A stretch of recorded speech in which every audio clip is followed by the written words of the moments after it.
final exam questions. Okay. Can you tell Bill as a perfectionist? Here we go. Okay. So today we will go through all the questions of the homework. Yeah. And not to lose time, we are together.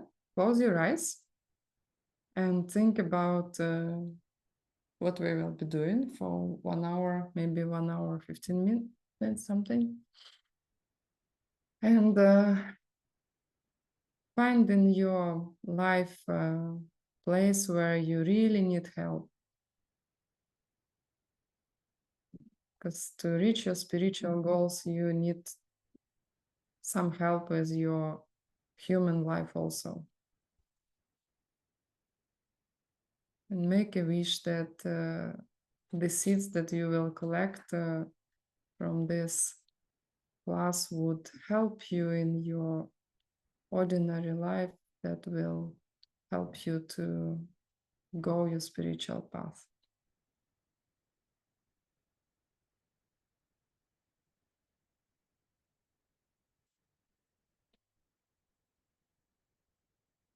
And then once you will walk your spiritual path, imagine how cool it would be when you will see everybody else also being happy and ultimately happy.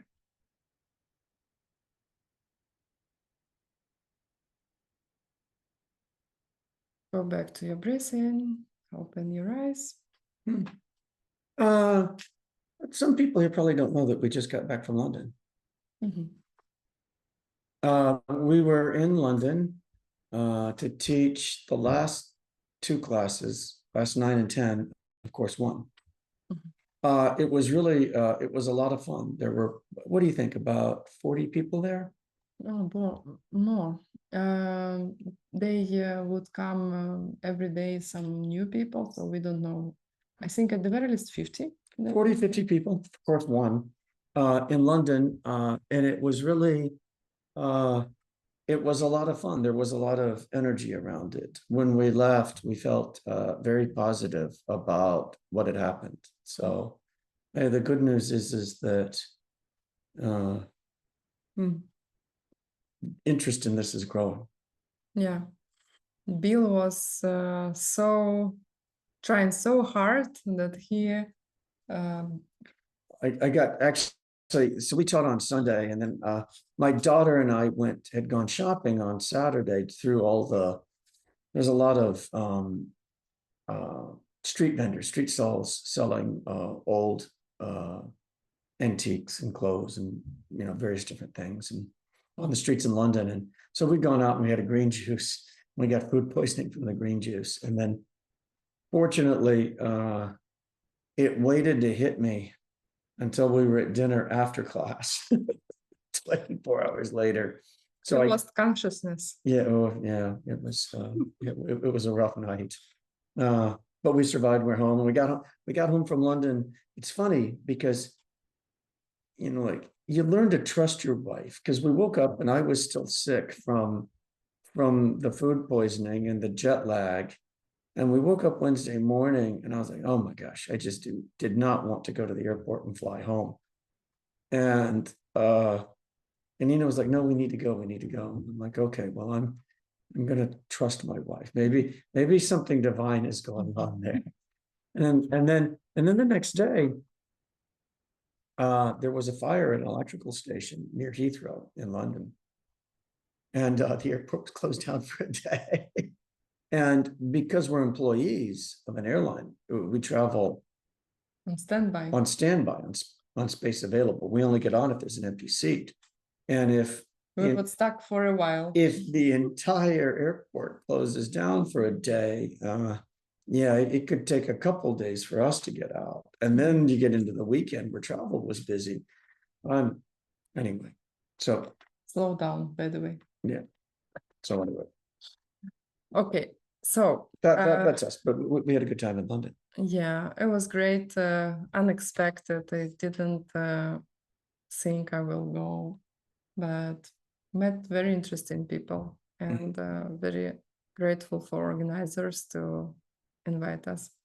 But today we will go through final examination questions.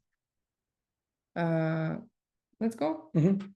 Name the main root text for the study of higher knowledge, Abhidharma.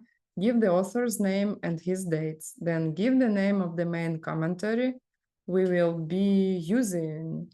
And I think, well, do you want to take papers from the printer? Yeah, are they there? Yeah. So the root text is called Abhidharma Kosha. And the Abhidharma Kosha is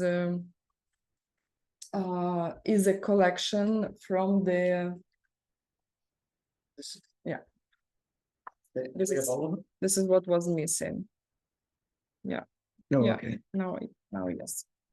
So it's a collection because there was a bunch of sutras taught by the Buddha Shakyamuni, and they were like detailed examination of something, and the collection is called The Treasure House of Knowledge, Abhidharma Kosha, by Master Vasubandhu. So he was not the real author. He collected this topic. It's a collection of topics.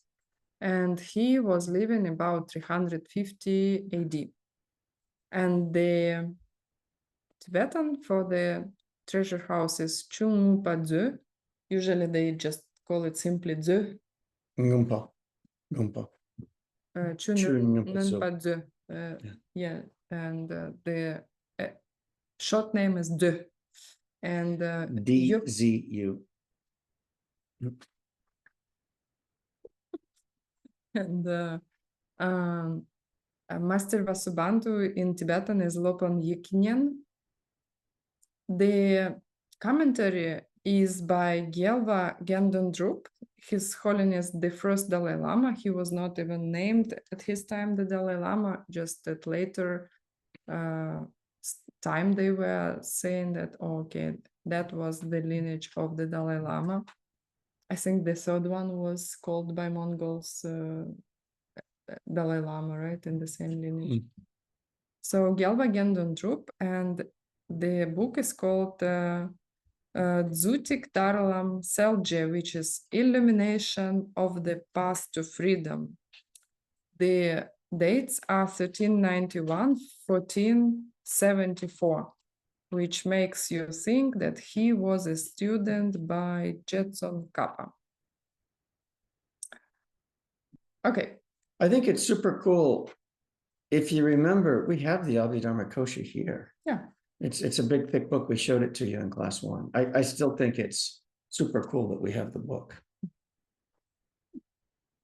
We are book nerds. We're book rich. Yeah, we're horrible. We have so many books, we don't know where to put them. And by the way, yesterday something happened.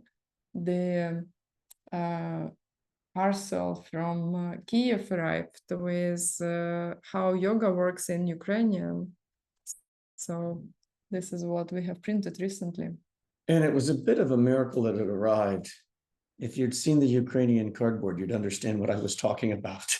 Yeah. It's a little thicker than this piece of paper. And the only thing that was holding it together by the time it got here was the tape. That was holding it around. Literally, it's like you could look inside the package and see the books. Yeah. Why books are important? Because they contain this precious knowledge. Okay, so anything else you wanted to say about the Abhidharma? No, it's one of, the book for one of the 4 main schools. Yeah. And it's actually a physical book that, if you were Tibetan, you'd have it and read it like it was an encyclopedia on your desk. Yeah, and it is the closest to scientific point of view, probably, because You can find all kind of knowledge in it about planets, solar systems, and about atoms and particles. It's a cool book. It's pretty profound.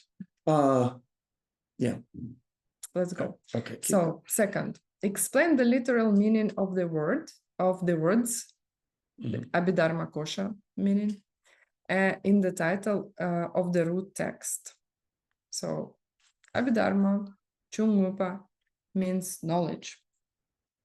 Abhi Ngupa means up to or approaching, or also high.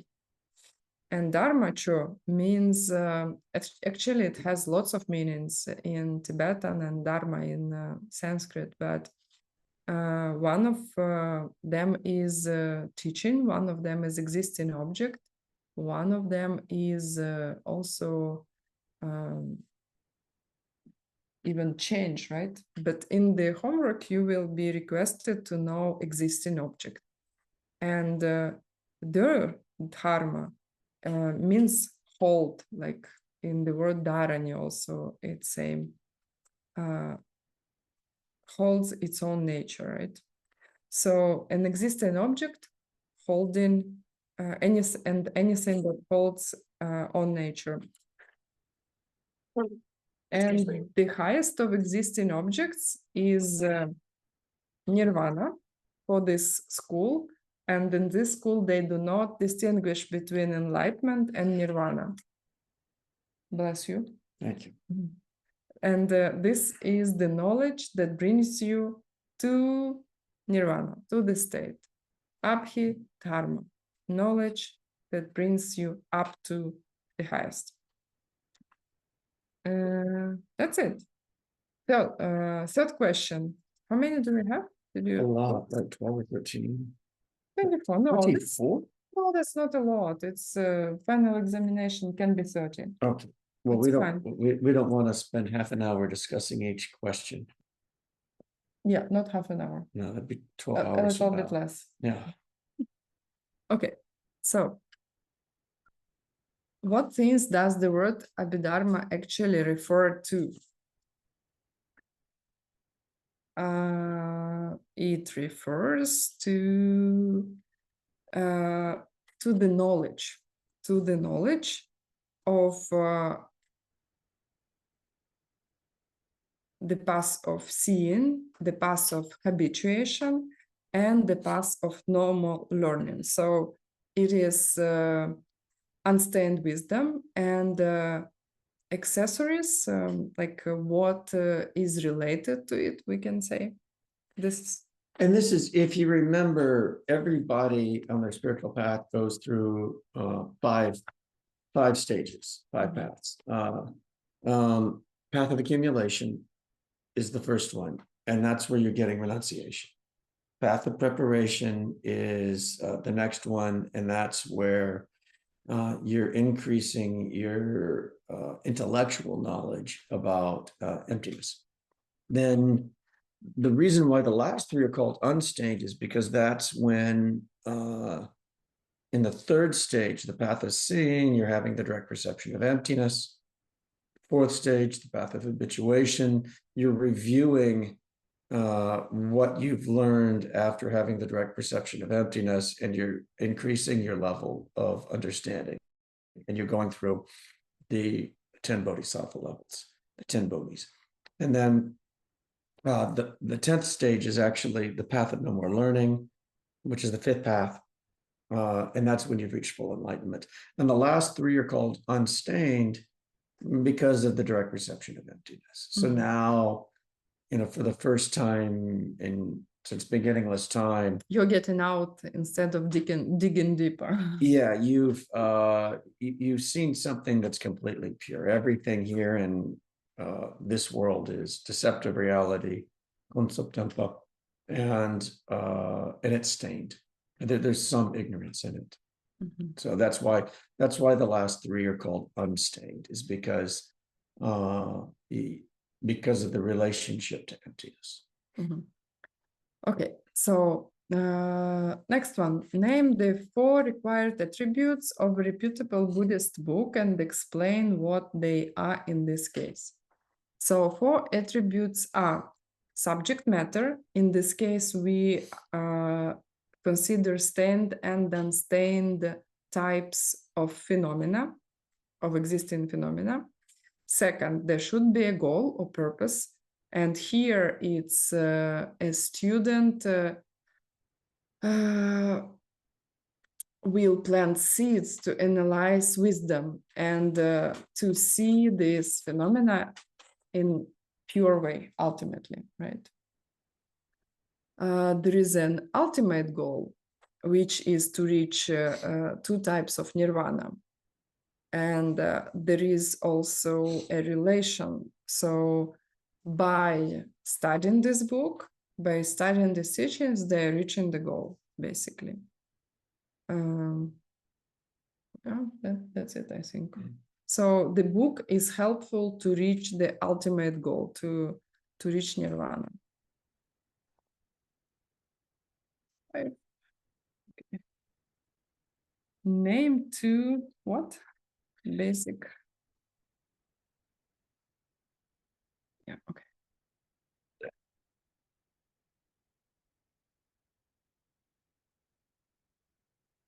Name 2 basic types of karma or deeds. They are the movement of the mind, right? Yep. Mental karma, and what it motivates, which is words and actions. Yeah, I think of these lines, karma is movement of the mind and what it motivates. I think about that line quite frequently. It's probably several times within the last week I've thought of that line. And I think the interesting point about this, I mean, obviously many things, because the whole course is really about karma and emptiness. So this definition is half of what the course is about on some level or another. What's interesting is that it's movement of the mind, right? Starts first. So implying that before you say something or do something, your mind moves. So if you want to look at it from the mind-only school, I mean, everything here that you're experiencing is coming out of the mind, which is a discussion for one of the other classes. But so movement, karma, movement of the mind and what it motivates. I love that definition, frankly. It's so clear. Okay, let's go to the next one. Non-communicating form has, because in the final exam we do not have the question that was in the homework about communicating and non-communicating karma. So here we go straight to non-communicating.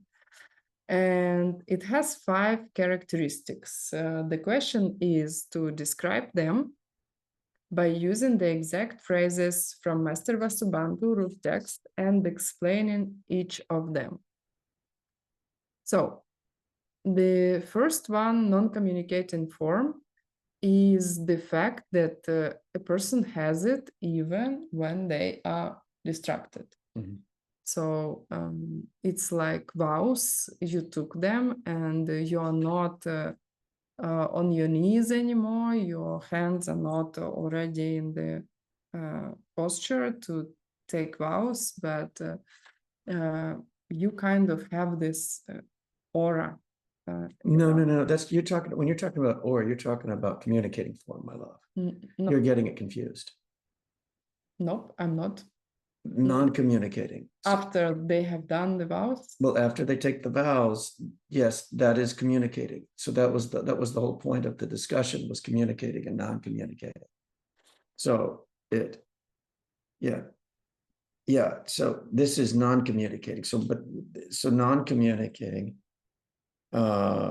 is that there was communicating and non-communicating. Yeah, communicating when you have an impression what's going on, and non-communicating after the event happened. Then what left? Well, I thought communicating was Yeah, when you yeah, could see the aura. Yeah, no, it's the vice versa. Are you okay? This is actually a difficult point because it's not accepted by higher schools, but it is accepted by Abhidharma. So the first one is a monk took vows. The ceremony ended, or like I took vows, ceremony ended. So nothing from my appearance communicates anymore. But I still have something like a halo or like aura around me.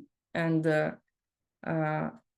yeah, remember you told me that Geshe Michael probably sees it. This is why he included in the class. I remember having the discussion about communicating and non-communicating, and that the Abhidharma school is the only one that believes in an aura after taking vows, right? And he talks about, well, you know, are you a butcher? Did you take a vow to take animals' life? Are you a soul? You know, are you a monk? Did you take a vow to you know, save people's lives? And I thought because there's an aura that you can see, you cannot see. Some people can see it, though. He talks about an aura, though, that certain beings can see it. I thought that was communicating. Yeah, so it's vice versa. All right. Well, okay. So her memory is generally better than mine. So I would go with her version of it. This is how we argue constantly about these teachings. Well, and to be honest, we were jet lagged from coming back and sick, and so we haven't had as much time to review this. And normally, this is the discussion we'd be having privately before class. Which is fine. So we figured. So non-communicating has 5 characteristics. First is you have it even you are distracted. Mm-hmm. What else? Even when your mind is stopped, right? Like you are in a very deep meditation state. Of course, when you are sleeping, or it's not. It can be either good or bad, right? Either virtue or not, cannot be neutral. So it depends on the motivation. Like if the motivation was to save every living being, then it's virtuous. Then if the motivation was, oh, I swear I will kill somebody, right? Let's say, then it will be non-virtuous. It continues on after the deed happened, somebody took vows or something like that, in the mind stream of the person. And this is the most interesting fact from like the point of view of Abhidharma. It says that it takes great elements as its causes. So basically they say it's physical. This is what they say. What else? Virtue, non-virtue. Question 7. Give the definition of virtue, non-virtue, and neutral karma. You want to do this one, Noah? It's pretty straightforward and practical, right? Mm-hmm. Virtue is anything that brings you something, a positive result. Non-virtue is anything that you do which is going to bring you an unpleasurable result. And neutral karma is neutral, right? So, and then which it kind of helps because you know, it's easy to say in class, well, I feed somebody dinner, Mm-hmm. and that's virtuous. And then, you know, I yell at somebody, and that's non-virtuous because I don't, like I want to have a nice dinner. So if I feed somebody, I'm going to get it. I don't want to be yelled at. So if I yell at somebody, I'm going to get yelled back. And I don't want that. So that's non-virtuous. Neutral is like, I, brush the leaves off my car or something, before getting in it, or Yeah, that is neither. yeah, Neither first nor second. something, something neutral, right? And but it gets trickier, right? I mean, there are difficult situations. When we were in London, it was one of the questions. Well, what would you do in this circumstance? It can be hard, right? And so then I think this is something you can come back to, is like, would I want the result of my actions? Would I be willing to get the result? But I want something similar. Well, okay, yeah, if you do, it's virtuous. If you don't, it's not virtuous. Mm-hmm. I remembered something also that I wanted to share with you. That we found out yesterday that one of our persons one of important persons to us passed. You probably heard of him. It's Geshe Lothar. He was head of Galeran House at Sarah May. And he was the one who invited basically us to stay with them. We stayed at the guest house, but he was the one who was behind this organization. And we spent quite a lot of time with him. He was very happy to have a dinner with us, like almost every day for 1 month. And he was a nephew of Ken Rinpoche, Geshe Michael's teacher. And he ran away during the when Tibet has fallen. He ran away. He himself and Ken Rinpoche, two of them, they made it through the Himalayas, the highest mountains in the world. And because of him and Ken Rinpoche, we have these teachings, ACI. Like these teachings, maybe not everybody understands the role of this Lama in supporting these teachings. Without him, Ken Rinpoche maybe could not make it. I think it will be seen at some point 100, 200 years from now as a critical moment in history when Ken Rinpoche and Geshe Lothar crossed the Himalayas and survived. And because of Ken Rinpoche's passing, going on to teach Geshe Michael, and Geshe Michael packaging it for us in a way that's that's frankly, it's historic to have access to this information this clear. Very difficult to overestimate what Geshe Michael has done to us until you talk to Tibetans in the monastery. And I mean, we were totally able to understand what they mean, but only because we have done our 18 ACI courses. Otherwise, would be completely impossible. Yeah. And they do not teach in the manner that is suitable for Westerners. And all of us are Westerners. Even people from Russia, Ukraine, they're also Westerners comparing to Tibetans and Indians. You take a subject like emptiness, the lack of self-existence of things, and it's obviously a very difficult subject for people. And the only reason we can discuss it is because Geshe Michael understands the subject so deeply. And that's coming through Ken Rinpoche, and Geshe Michael was there. So anyway.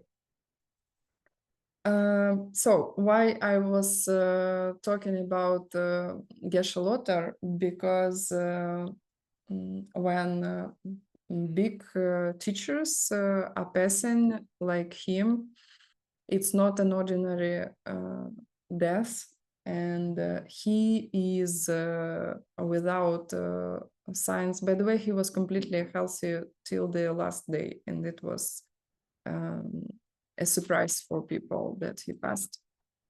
And big lamas or people who meditate a lot, they go into a post-mortem meditation, which is called Tugdam in our teachings.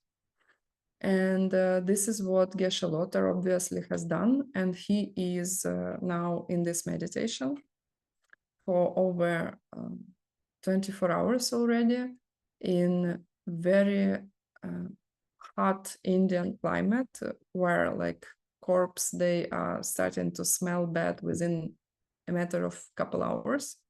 He is still like, you know, the body is dead, but looks alive. So there is very subtle life in the body that is in the direct perception of emptiness. Yeah, it's called rigor mortis, right? In English, that's the technical term for what happens to the body normally after death. And the stages that a normal body goes through, and they don't go through rigor mortis. And that this final meditation can last for weeks, where the body will, it doesn't change color the way a normal dead person does. And they don't have any brain waves. There's no breath. There's no heartbeat. But the mind is still in the body, and it can stay like that for weeks as they're passing on to the next stage. Yeah, so and people who are around this practitioner, they feel happy. Very, very strange. They feel happiness. And it actually happens. This isn't some story of something that happened 2,000 years ago. It's like you go to the Tibetans and talk to them, and it's quite common, actually, for the longest. So it's happening today. Right now. Yeah. So I wanted to dedicate our class to Geshe Lothar because he is an amazing person, big humorist. We both felt very fortunate to be able to meet him. Yeah, and he dedicated his life to his Lama, Ken Rinpoche.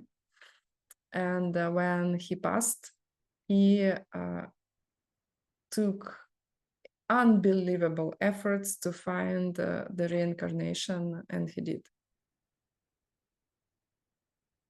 Okay, let's go. Now we can continue. So give the Tibetan words. It will be question number 8 for you, for shame and consideration, and explain the difference between them.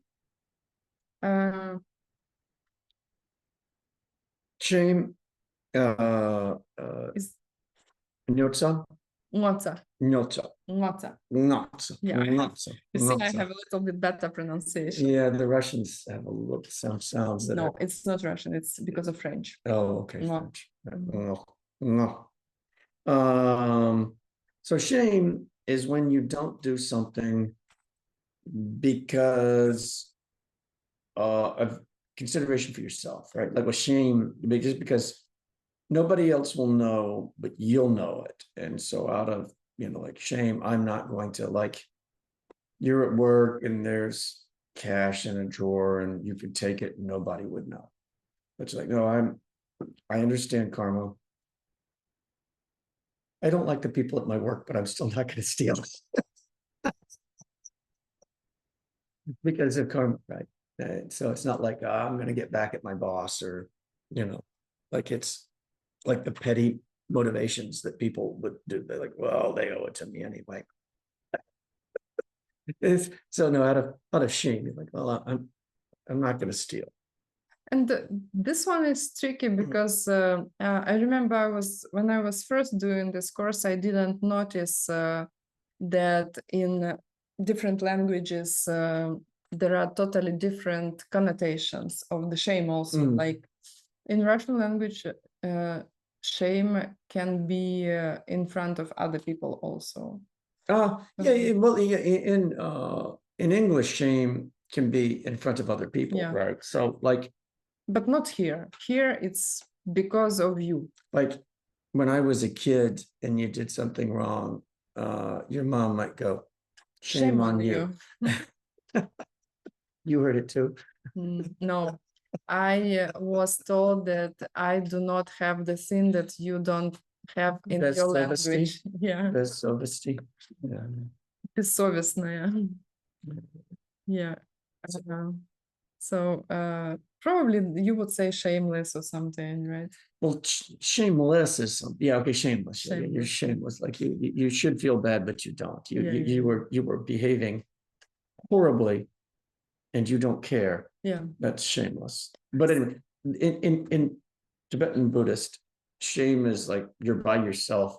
Nobody's going to know, but because of your understanding of just self-value, morality, self-value, I'm not going to do this wrong thing, whatever it is. Because of my internal reasons. And then there is another one, failure. By the way, in English, it's very difficult for you, but actually it's not you, it's your trial. Yeah, it's YOD. So trial is translated into English as consideration. What it means is you don't do something because you care of other people. Like, okay, you see there are children looking at you, watching you, and you don't cross at the red light, something like that. Okay. Next one. I want to see how many people are here. Nobody will laugh. Everybody left. Okay. Well, we'll go ahead and talk. I can see our chum here. We'll keep going. Bill cannot see how many people are present and is getting worried. No, just curious. Okay, so number 9. Give the abbreviated list of the 10 rights and wrongs, I mean 10 good and bad deeds, and group them by the 3 gateways. Okay, so this one is one of those that you'll have memorized if you keep doing the classes. This one's easy. So the first group, by gateways, they're talking about whether they're actions, things you say, or things you think, right? Like, so from gross to subtle. So the 3 actions are killing, stealing, sexual misconduct. Kind of universal, right? The 4 are speech. Let me make sure I get these in the right order. Lying, divisive talk, harsh words, and idle talk, idle speech. So slowly again, lying, divisive talk, harsh words, and idle speech. And it's interesting that divisive talk, by that we mean, I think the others are self-explanatory. We don't really need to talk. Like you guys know what killing is. We talked a lot during the class. I don't think we have to stop here. There's actually like monks who will specialize in just this subject. I mean, these 10 things you could make an academic career out of discussing, just killing, like when is a country justified to enter into war, or is it ever? What does it mean to be a pacifist? Like you could literally spend an entire academic career and go on to a PhD level and beyond, and just on that one subject, right? So it's profound. But anyway, I think it's interesting that divisive talk is ranked above or first prior to harsh words.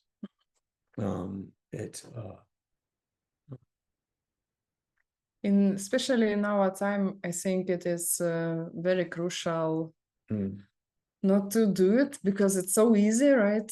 Okay, this group of people is not right. They pray wrongly, or they have wrong teacher, or that's the whole country that is wrong, you know, or the whole nationality, the whole race that is wrong. Very easy.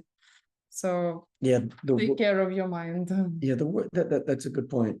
The world I'm seeing has become really fascinated with divisive talk, right? I'm right, you're wrong. Yeah. And you guys are bad. And this whole list is about renunciation, right? Because it's the very first level, and this is how we practice renunciation, right? We are fed up with the fact that the world does not work as expected.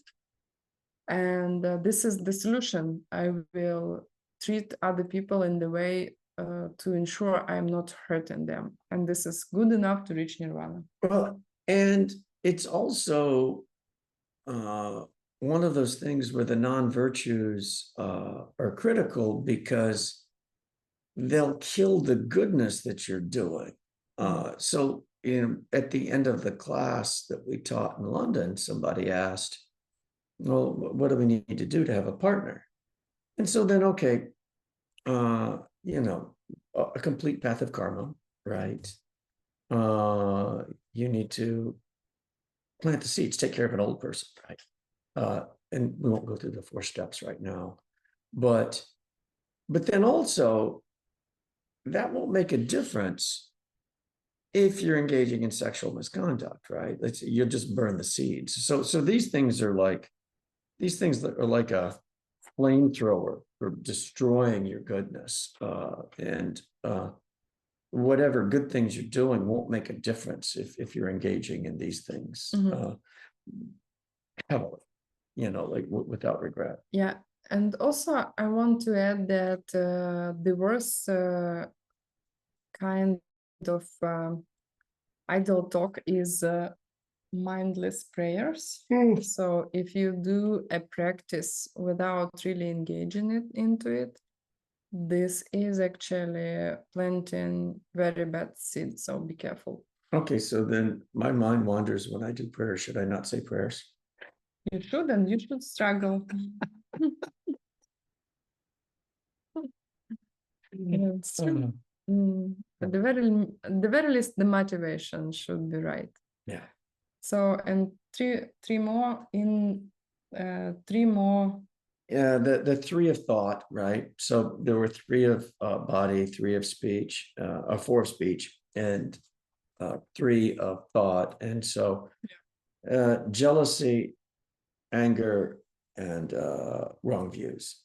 Here in the text, it's called craving and ill will. Yeah. But anger, being happy when something bad happens to somebody else. Brilliant definition. Jealousy, being unhappy when something good happens to somebody. Again, a brilliant definition. And wrong view, thinking things are self-existent is the big one. And denying cause and effect. And if Geshe Michael put it here, it means that we are involved into this once all day long. Well, so Geshe Michael put it in the answer key. Geshe Michael, yeah, right? I mean, if it's the 10 non-virtues have been around since Lord Buddha, right? Yeah. And before. Yeah. Okay. So, did we make to 12? Yeah, we did. 12 already? Yeah.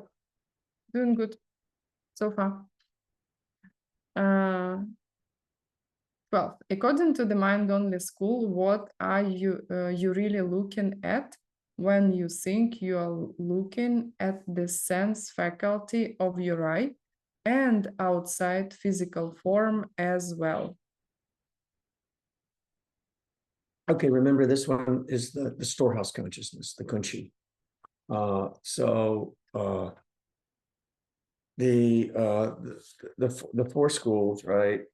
The Abhidharma school, the Sutrist, the mind only, and the middle way, the lower and the higher. And so this is the third school, the mind only school, which Word's book, read it, The Golden Key. He read it 4 times already. Well, three times, but then I keep going back to it. It's Yeah. really And you said last time you said, okay, now I think I really understand it. no. Well, there's well, I'm starting to get it. There's it's deep. Anyway, good book. Anyway, so you're looking at the foundation consciousness. He's calling it here. Storehouse consciousness gets called at other places. Yeah, what you are looking at when you look at your eye and the form, right? And so at all of the schools, all four schools, except that you have 5 sense consciousnesses, the eye consciousness, ear consciousness, nose consciousness, tongue consciousness, taste, and touch, body consciousness. They also all accept that you have a 6th one, which is thought. Awareness of your thoughts. Yeah, awareness of your thoughts. So thought consciousness. Unique to the mind only school is this, it's actually the 8th. He doesn't really go into it here at this level, but it's the 8th consciousness, which is the 8th part, which is the storehouse consciousness, or the foundation consciousness, which is actually in the book he uses the term foundation consciousness because it's the foundation of all your suffering. And that's where all your mental seeds are stored. And then the mental seeds ripen as an object, like a sight, a sound, a taste, a touch, a tangible smell. They ripen as an object. And then it also, actually, as a result of that object, you get a sense consciousness that's aware of it. And so that's the 8th consciousness. And then someday we'll discuss it later in class because it's a lot of, like in another class, we'll discuss it. It's really fun. They actually have a 7th consciousness, which is the negative consciousness that's looking at the storehouse consciousness, something separate from the 6th. It's the 7th. So anyway, look for this one, mind only school, storehouse consciousness. It's where your mental seeds are stored. And then out of that come objects and the sense consciousness that are looking at. So the correct answer is storehouse consciousness, the foundation consciousness. Consciousness of the eye, yeah. And the foundation consciousness. Yeah. The physical faculty of the eye is actually foundation consciousness appearing as a faculty of the eye, the eye. And this was the part where the same seed that the same seed produces 2 branches of the tree. Produces both the eye consciousness and the eye itself. So. Okay, so according to the mind only school, is it no 13? Explain how mental seeds, right? Oh no, actually, okay. Actually, yeah, you're right. I mean, ultimately, what you look at is the Kunshinam Parshepa, right? So the storehouse consciousness. Yeah, so this is why they call it the mind only school, is because everything that you're looking at is a mental seed. So like my glasses, they're a mental seed. My wife, mental seed, good one. Is virtuous or non-virtuous? Thank you for planting. I don't know. To whom? To whom?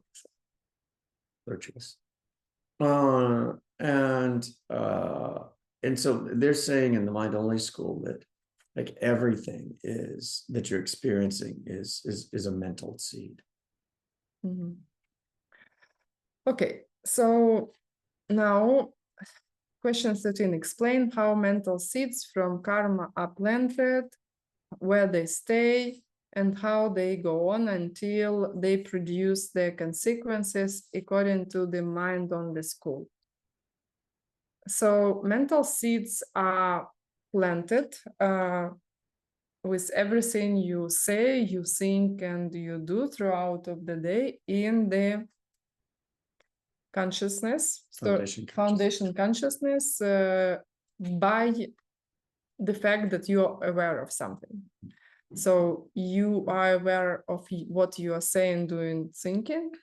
It plants a back check in your mind. Then mental seed stays in this foundational consciousness for very, very long time, they say. And then they are kind of recreating themselves or replicating from moment to moment and passing this energy through. And then what happens then when conditions are right, the back check opens. This is how you perceive something, ripens into a perception of something. And it's interesting, kind of as an aside, when you get enlightened, you lose the foundation consciousness is gone. Mm-hmm. And you lose the negative consciousness also that they're not talking about here. Yeah, so, we're not sure what left. Well, yeah, and that was another question. So you lose the seventh and eighth consciousness. Gone. And to be honest, we dig deep, Bill and I, into this mind-only stuff for a while. I mean, probably we can dig deeper, but we definitely applied some efforts. As of today, we are not sure. Either we still do not know something, like some logic is still missing with this fact that consciousness number 7 and 8 are living when you reach enlightenment, because either something is some logic is missing, or this is the point when somebody should realize, oh, okay, the mind on the school is not correct. Yeah, I think it's one of the clues that the middle way consequent school is. I think too. Why they don't have it. But anyway, well, this is another story. We might as well go ahead and tell this story. Like we recently heard this one and it was really funny. Jason Kappa. I'm gonna talk about have we told them this one? I don't know. Try. Sorry guys, but we speak to so many audiences, we start to forget what we told whom. So Jason Kappa had a monk that he knew who was able to talk to Manjushri. Mm-hmm. And Jason Kappa couldn't talk to Manjushri, but he could talk to the monk. And so he went to the monk and he said, hey, ask Manjushri, am I more higher middle way or lower middle way? Like, where's my worldview at? Like, am I, I'm the great Jason Kappa. Where am I at? So the monk goes and he asks Manjushri and he comes back with the answer. Well, neither one. And Jason Kappa was below that. Jason Kappa's worldview at that point was below it. So, it's okay if you are still so when I think only. Don't worry, right? Mm-hmm. Okay, 14, my love. There are many places in the sutras where the Buddha stated that the whole universe and everyone in it is mind only. The mind only school took this to mean that there is no outer physical objects at all. Explain what two things the Buddha actually had in mind when he said that everything was mind only. Oh boy, do we want to That discuss was this? your big discovery, remember? Yeah. Because I was doing this class, ACI 5. I did several times. I mean, I did myself and I taught. And I was always stuck with this question. And Bill, he had like an insight what it was, because it was torturing us for a while.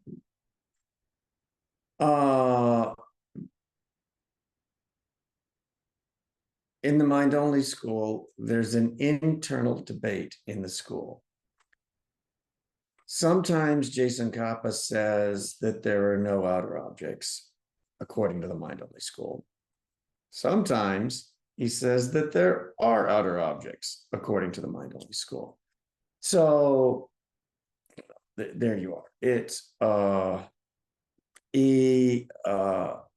according to, and so this question was difficult. Yeah, let's have the question first. This question was difficult to understand because they're not talking about it from the mind-only school viewpoint. They're talking about what does the higher middle way think about the mind-only school, which it was tricky because you're going through the text and you're reading mind-only school, mind-only school, mind-only school, and they say, well, what do you mean it's not mind-only? Well, it transitioned. The Tibetans talk about things in debate format in these texts quite frequently.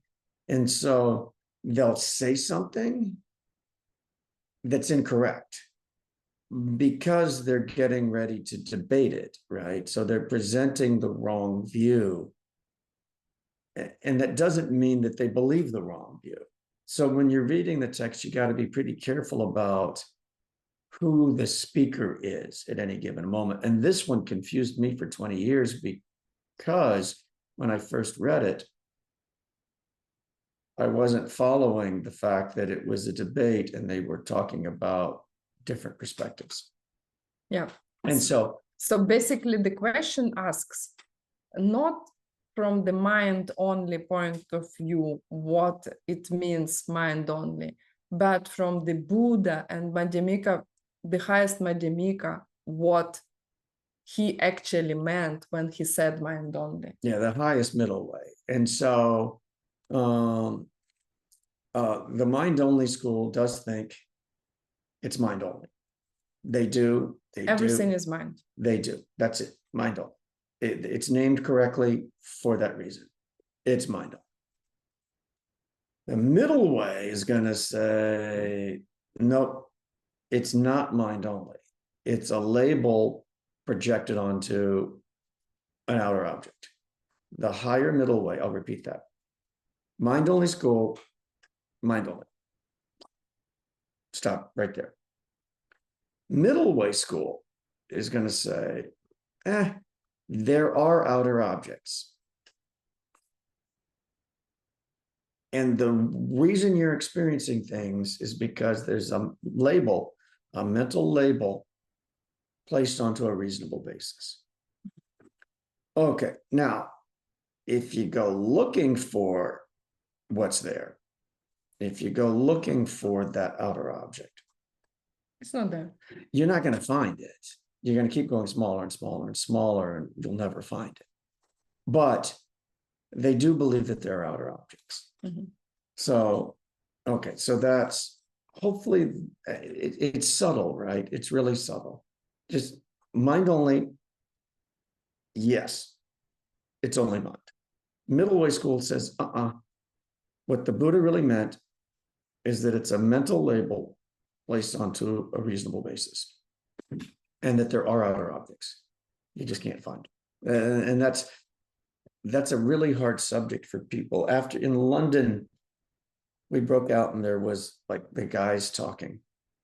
The guys had a special group. Yeah, because there were like 5 of us, and they're like women are smarter than guys. Which is a lot for ACI classes. Yeah. So there were 5 of us, and 50 women, because women and wisdom are a lot closer together. It's true. Get all the women happy. You made them happy. No, it's true. I mean, and you see it time and again. It's like when I was doing yoga, it was me in the room and 20 women. Women catch on quicker.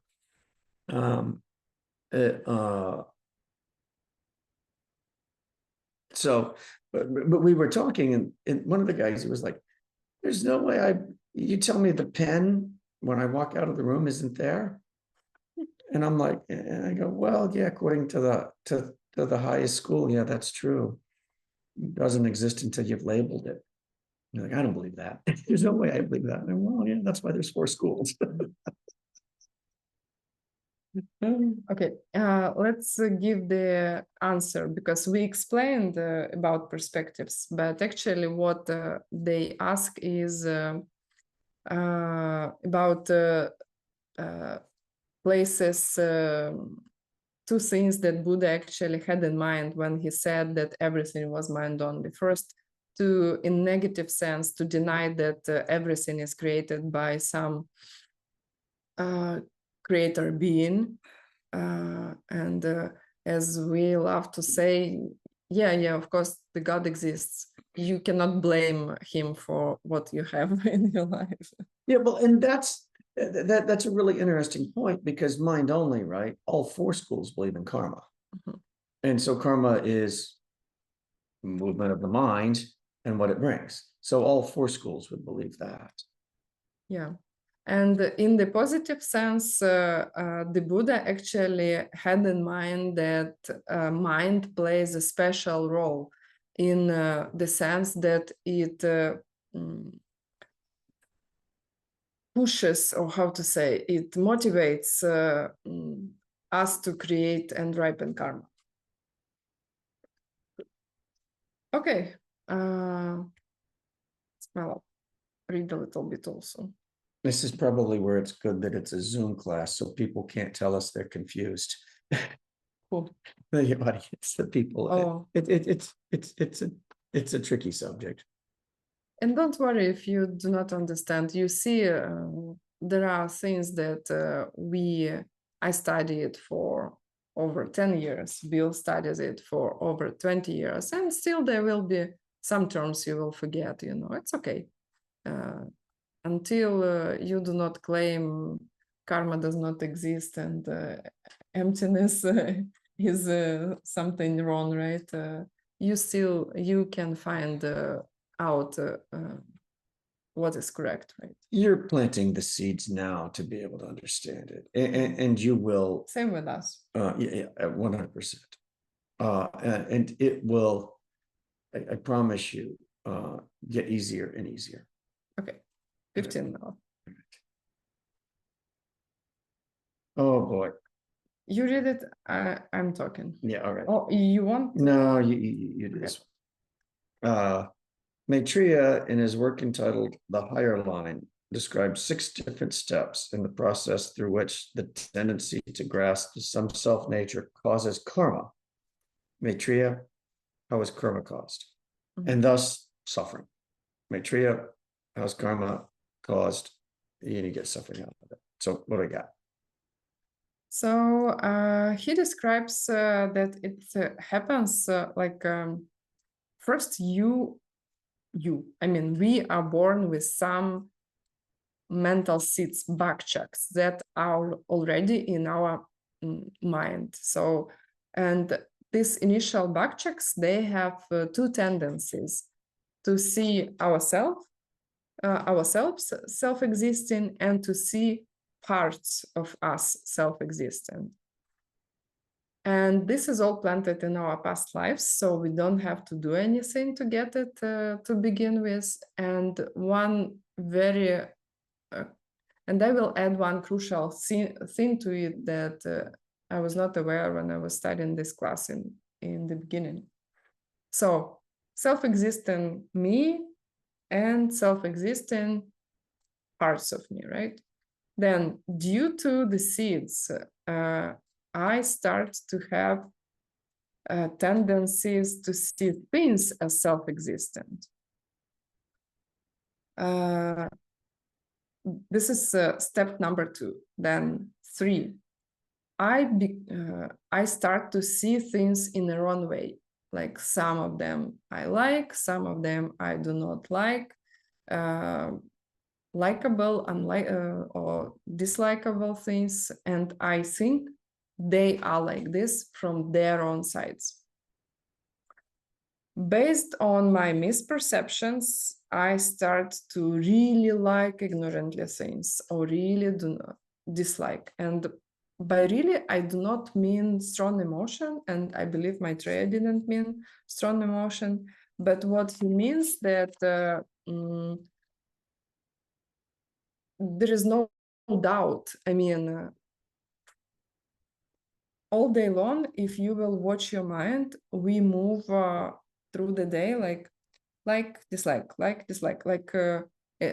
I don't know, in social media, all day long, like this light, dislike this, I don't know, wallpapers, like this food, dislike this coffee, and small things, temperature, the way you feel, like it's all like thin, like dislike, like dislike, like dislike. This is what it means.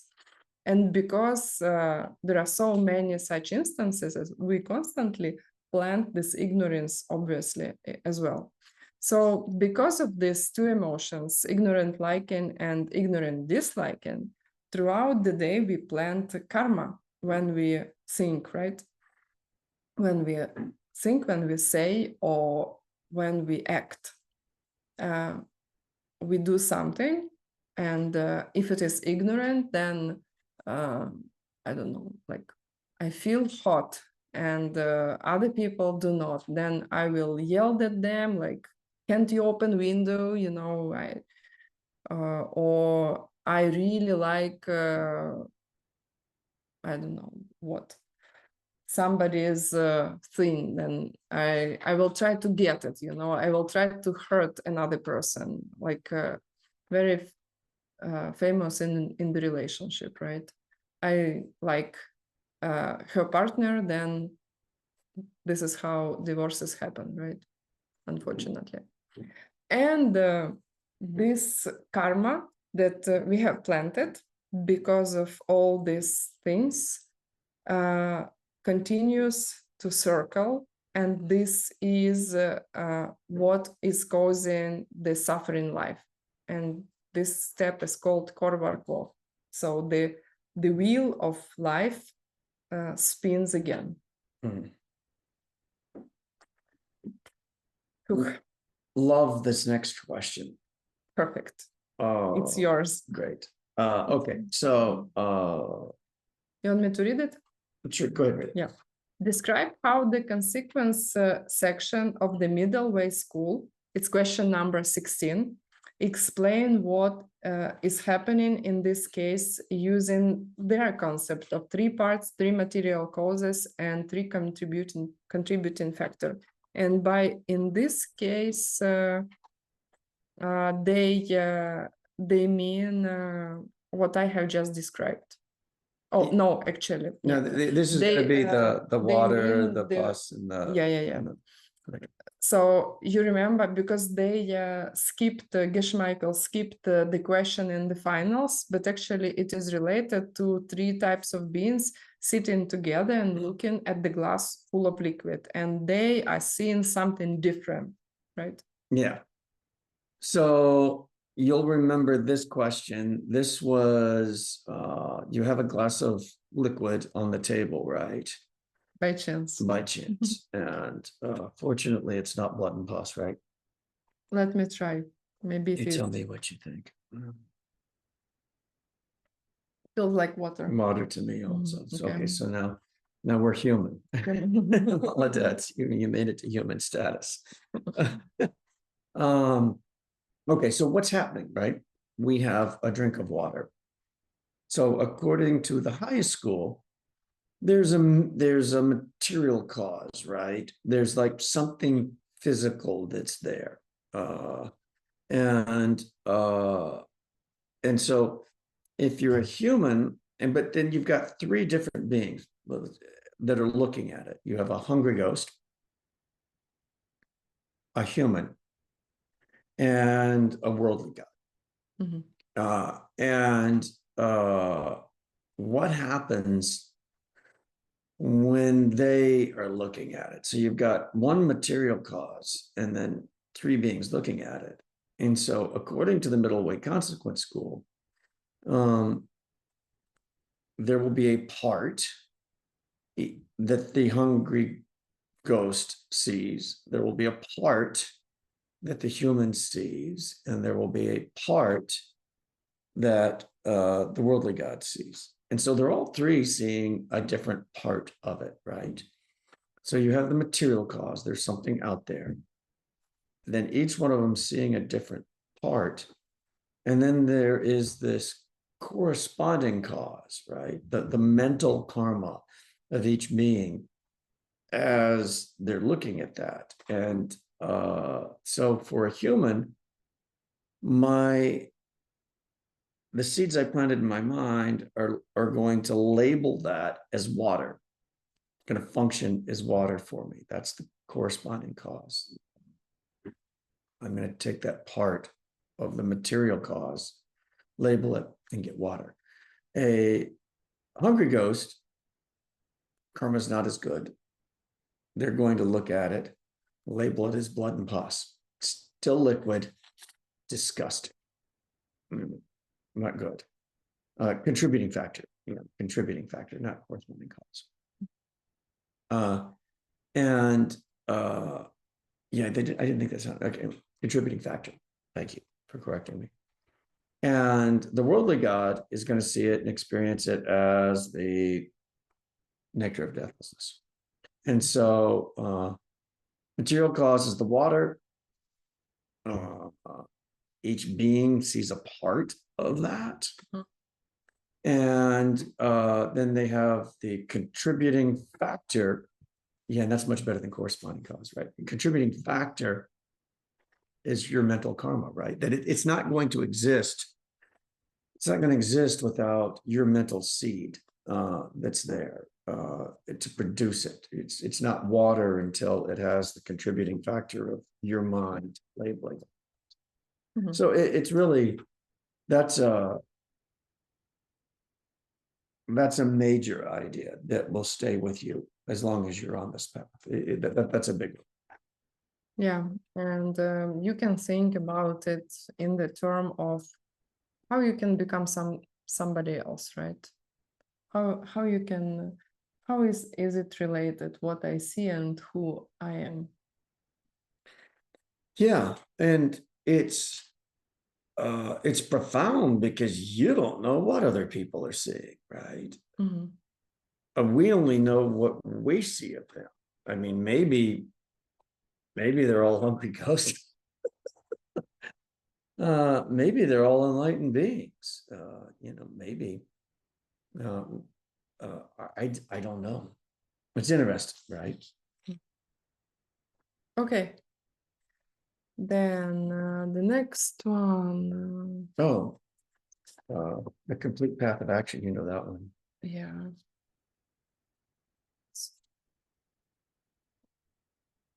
Name and describe the four parts to the path of action for the act of killing, for example, as explained by Jetson Kappa, who follows Master Asanga. So this is the famous place where the famous four steps were born, right? The karmic path. So the first one is the basis or the object involved. Who is there to kill? Like, yeah. Do a happy one. Let's do a happy one. Yeah. I also do not like the killing. The Tibetans were really big on, non-virtue, life is suffering. This is, they focus on pain. Yeah, and you should appreciate it because it's very difficult to thinking about Geshe Lothar. You have no idea what people went through. Even in India, I have no idea what what they had in Tibet. Like in India, they were dropped in the middle of jungles with elephants. One elephant killed one monk when they started to build ceremony. So, and Tibetan culture is pretty, I mean, Life wasn't easy in the Himalayas. life was very difficult. Like read their fairy tales and you will be surprised. I mean, so much cruelty. I mean, like our teacher, he made a story for us, and the story was we were supposed to, you know, play, act it out, you know, and the story is about the king and the queen who didn't have a daughter. So they were so upset they didn't have a princess that they decided to what? Correct, buy her. Yeah. And then with the buying was also something. Well, there fun. was also the child that the parents couldn't afford, so they sold him. Yeah, another story was that there was a couple. Hey, honey, do you have any cash? Do we need to sell the kids? Wait, my love. You spoiled my story. The story was about a couple. They were already quite old, so they couldn't work as much. They had a daughter, and they were thinking, you know what, honey, we do not have food for our daughter anymore. Why don't we leave her in the forest? Maybe somebody with compassion will pick her and feed her. And we were shocked with these stories, but then, and our teacher seemed to be okay. And then we were like, okay, not much difference, right? He was sent over the Himalayas when he was 8. Was he 8? I thought it was 10. I think he was 8. 8? My other teacher was 10. Okay. Yeah, he I was. thought it was 10, but anyway. 8 or 10, doesn't matter. Like, can you imagine the highest mountains in the world? The walking takes over 30 days. The group was huge. Several people died during this crossing.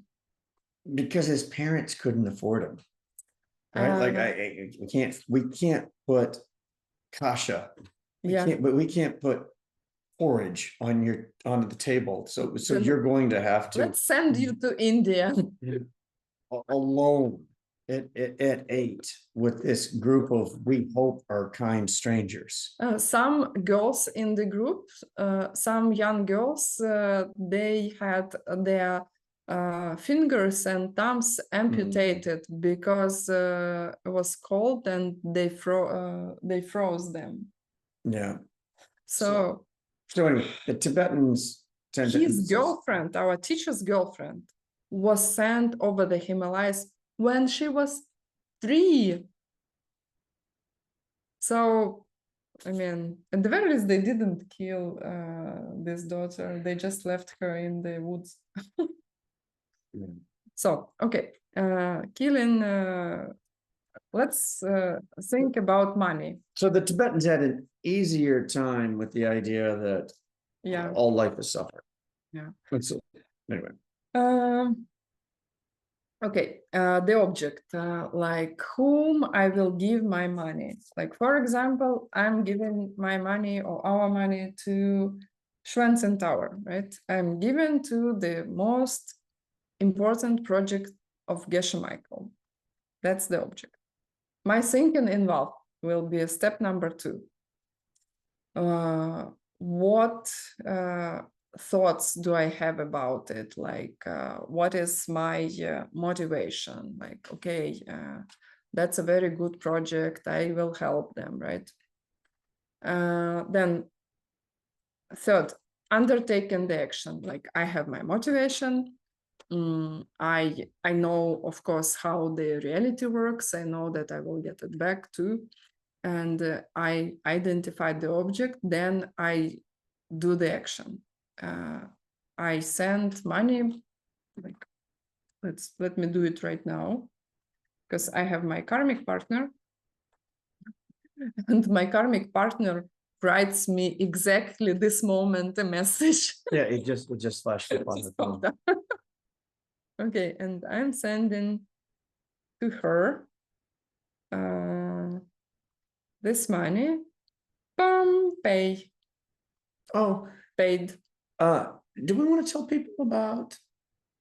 So, do you guys know what she's doing there? Like, we have a karmic partner, somebody that we help with these things so that we get a complete path of karma. And then we found somebody who also needs money, which is easy to do, right? And then we give them money 3 times a day, small amount. And then, but then what they're doing also is they're giving us money, the same amount. And then at the end of the month, we both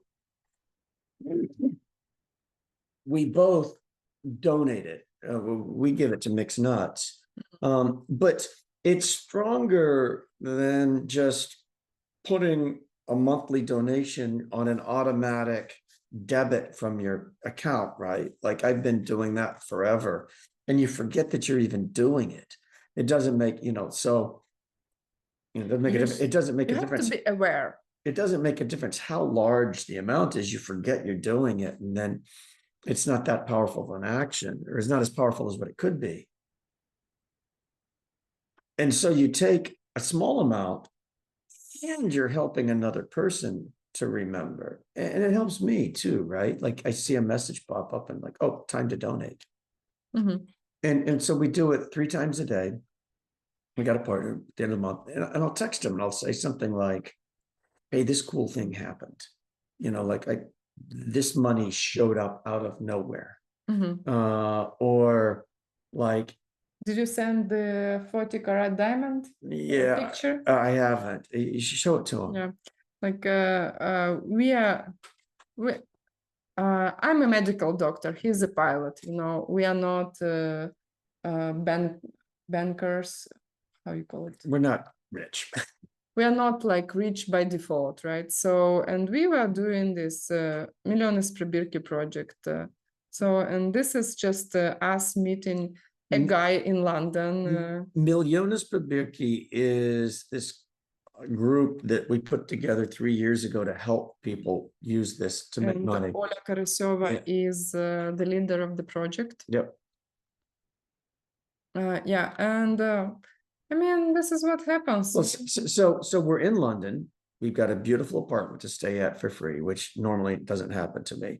And then to us. And we meet a person who is one of the best jewelers in the world. One of the top jewelers in the world. Yeah. And this is a 40 karat diamond on my hand. Yeah, that's so he brought us next to my small rings. He brought us up to the office and he goes, well, here, let me show you some things.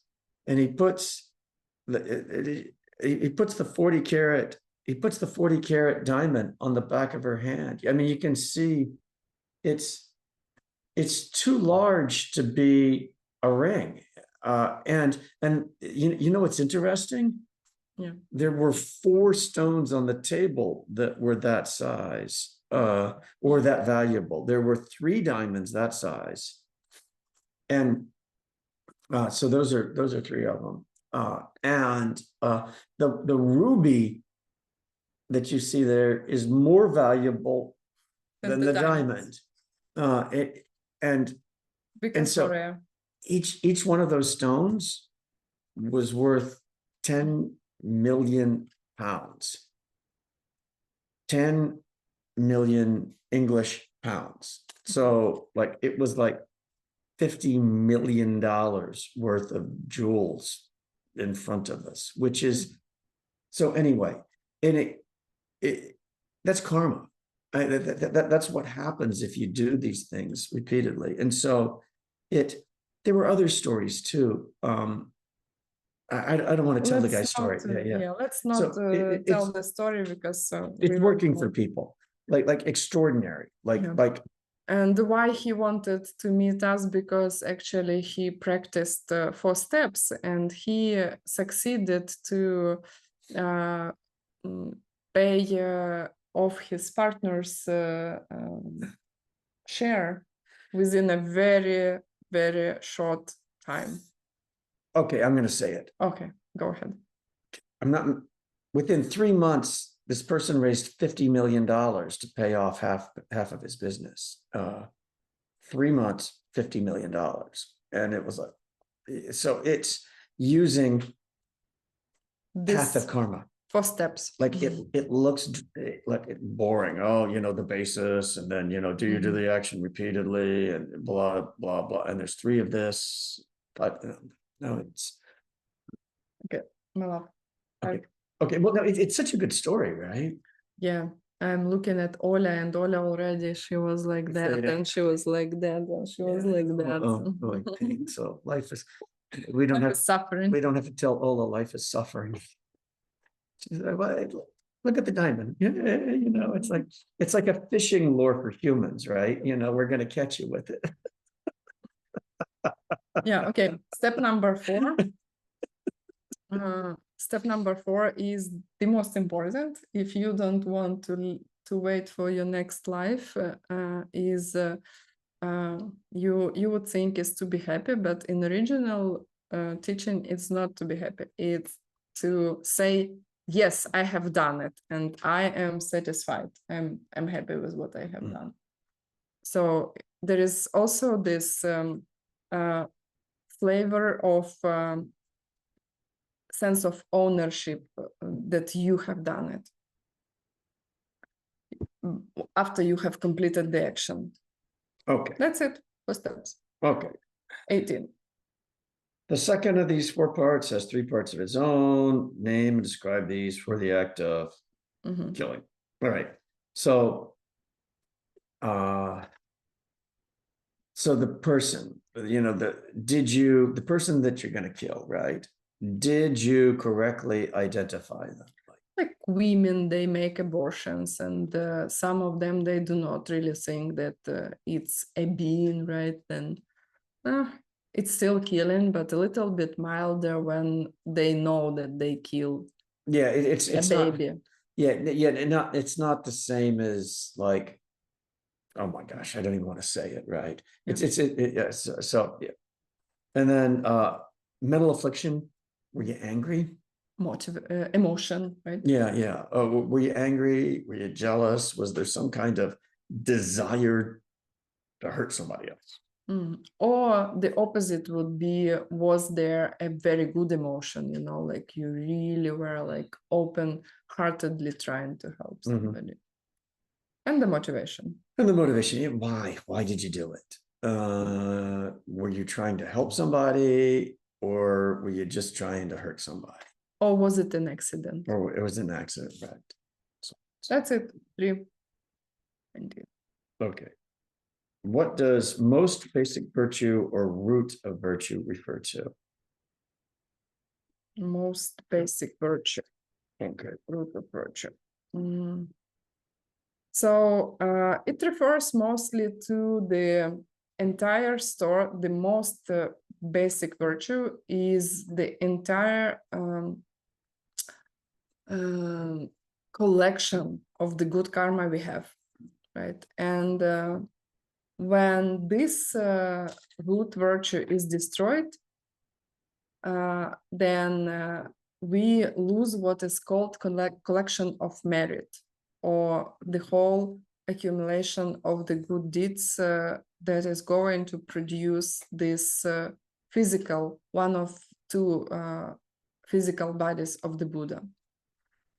So that's it, right? The collection of wisdom will produce the mental part of the Buddha. Okay. And in Tibetan, it is called Getsa. Getsa. The idea here is that you can lose it. And this is interesting. So who can lose it, right? Like, do we have such a, okay, yeah, it's question 20. Who can lose it? Who can lose it? In the same way that it's particularly good to be a human because you can get it. It's easier to get enlightened as a human than any other levels. Either you're suffering too much and so you can't think about Dharma, or you're having too much pleasure and you can't think about Dharma. Being a human is good for getting enlightened. It's also good for losing your most basic root of virtue. So in what, right? It's like yesterday I was looking for Paracel's quote, remember? Like I was inspired in my medical years by Paracelsus. Paracelsus was a doctor and philosopher, alchemist in medieval age. And he said, oh my God, mind creates everything, but people are so corrupt, their minds are so corrupt. Fortunately, the more corrupt the mind is, the less powerful it is. Yeah. So they cannot do much of anything bad. Yeah. Mind's creating everything. Fortunately, they're weak. Fortunately, corrupt also means they cannot change. So okay, so who can lose the most basic root of virtue? You have to be human. You have to be either male or female. Strong gender sensation. So this is identification. So you can't be in the middle. So they're not saying stupid conversations, and I'll let it Let's skip it. Have to be clearly male or clearly female. Can't be in the middle to lose it. Intellectuals have to be intellectually inclined, because if you're just doing things randomly, then it's not going to be as intense, right? And you have to have sustained and powerful wrong views. So you have to be just committed to your negative actions. Basically, you have to be able to hold a strong idea for a while, right? Yeah. That's it. Maybe good news for some of you, maybe bad news. And there are two actions that somebody can do to actually accomplish it, right? To actually lose this most basic virtue. First is Lokta Getsacho, right? When you say that karma does not exist or enlightened beings do not exist. And second, very famous, holding anger against the bodhisattva. Very easy, very fast way to lose all your good sins. Yeah. When you're around if you've got a good teacher and you're around them, be aware. You learn to be aware. Your karma ripens quickly, good or bad. Yeah. And you do not want to have sustained anger towards a bodhisattva. Yeah. In Tibetan, kontro gets at you. And you don't know who bodhisattva is. This is a trick because sometimes they play dirty and they pretend they are bad guys, and you can be angry at them and you can lose the root of your virtue. Yeah. So the actions, you can blame actions, you cannot criticize a person.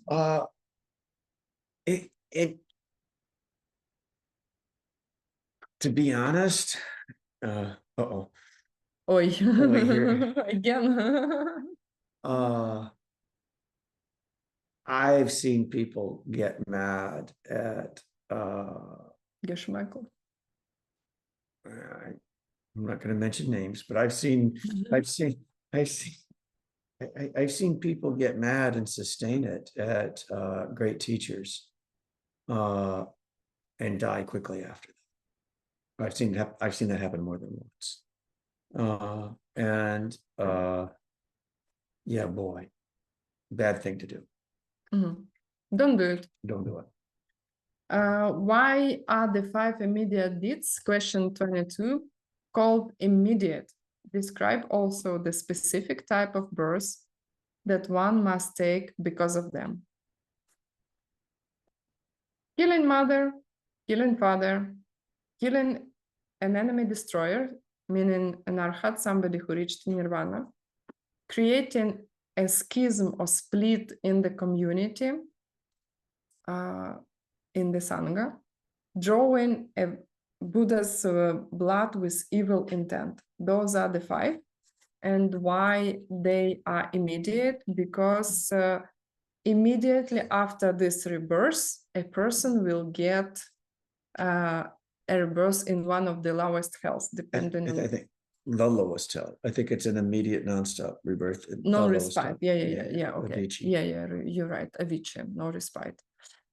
So, and immediate does not mean after they do it, they will get a bardo corresponding to the hell they're going to, and then they will be born in hell. Yeah. Not much fun. What left, my love? Explain the order of severity of the 5 immediate misdeeds.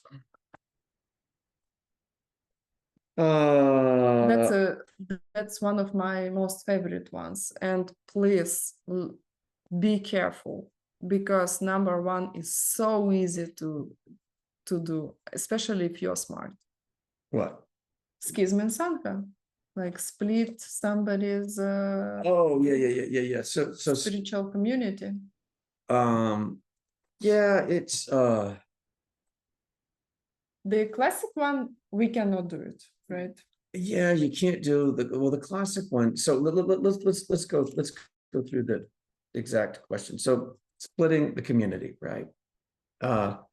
And so leads to an immediate rebirth in no respite, the lowest hell, for a full eon, which is very long, right? Like trillions and trillions of years. Forget about it. And why? Well, and here he says that you're striking a blow to the body of the Buddha, but you're taking, the Sangha, right? The 3 jewels. You're taking what people need to remove their suffering, and you're damaging it.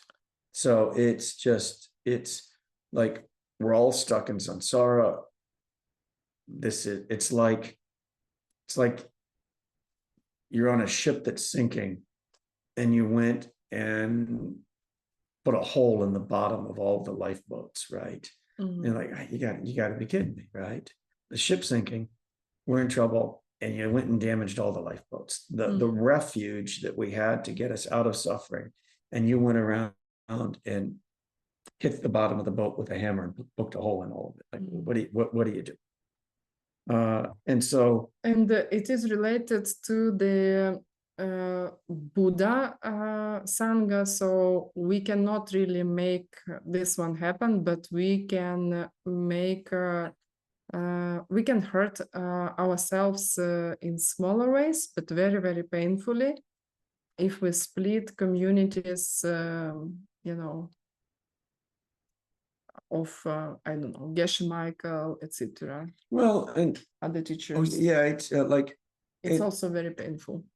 Yeah, because he's an Arya, right? And he's creating this. So so be careful arguing with people in organizations. Be careful with that, particularly as they grow. And so then the next, so the order of severity: splitting the Sangha, damaging the Buddha, you're drawing blood from the Buddha. 3rd, killing an Arya. 4th, killing your mother, and 5th, killing your father. So I think we can leave it at that, right? Yeah. And the last one, name the 4 qualities of the person to whom you perform the exceptional giving. give examples for each. So first quality, humans are better than animals because by the type of a being, it's not that we don't like animals, but an animal cannot reach enlightenment. And by the type, humans are higher. So second quality, by the kind of suffering. Suffering person, with a suffering person, your giving will be more important karmically than with just, I don't know, if I will give a glass of water to somebody who is a little bit thirsty or dying from thirst, it will be different, different power of the deed. Then given to a person who helped you in the past, like your parents, teachers, etc. And the last one is good by their qualities, and you should say it's a stream enterer, but actually, why is it so? Because it is a action towards a realized being, much higher than normal human beings. That's it. That's it. Thank you, translators. Thank you, all the participants. It was longer than we expected. Well, it's 24 questions. Surprisingly. That's hard to do. Yeah. My father is involved in the diamond industry, but I know that people worked for slave wages, and that is very unfair. Isn't that bad karma for exploiting people? Any exploiting people is bad. Yeah, it's true.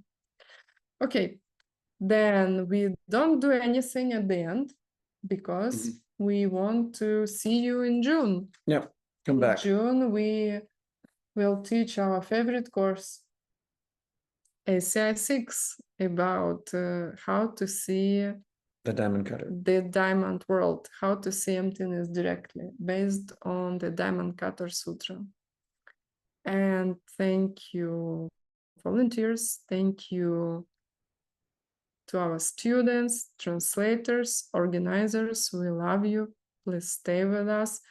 We will try to meet our volunteers because we want to thank you personally, and maybe you have problems or questions we can help with. We are also volunteers here. We don't want you to thank us. I mean, you can thank, it will be pleasant, but if you are grateful, just subscribe to 30-30-30 program by ACI and become a volunteer, because then you will definitely finish your 18 ACI courses. Otherwise, it's a little bit hard. Do your homeworks, complete them, take the quizzes, get certified. You need to get certified to go on to the advanced classes, and you want to go on to the advanced classes. So it's very cool. Very cool. Yeah. Okay, Artem posted here 30-30-30 for those who want to support ACI, and please post it. Yeah, and also questionnaires if you want to become a volunteer, and please post it in the groups. See you again, and please do not hesitate to write any questions in your groups, and they will forward it to us, the group leaders. Okay, thank you. Have a great rest of the day, everybody. Yeah, it's been fun. Thank you.